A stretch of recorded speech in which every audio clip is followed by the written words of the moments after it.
Zita rako ndiani? Inini ndinonzi Advocate Aunga Masango, but shamari dzangu vanoti Avocado. Unogara kupi?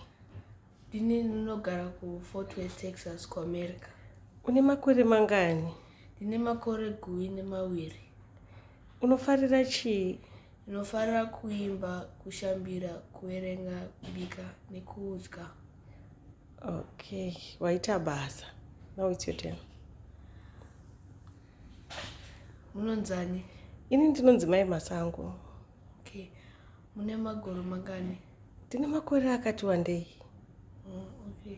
Munogara kupi? Tinogara kuTexas. Munofarira kuita sei? Ndinofarira kumhanya, kubika, kufamba, kubvakacha nekuimba. Okay. Maita basa.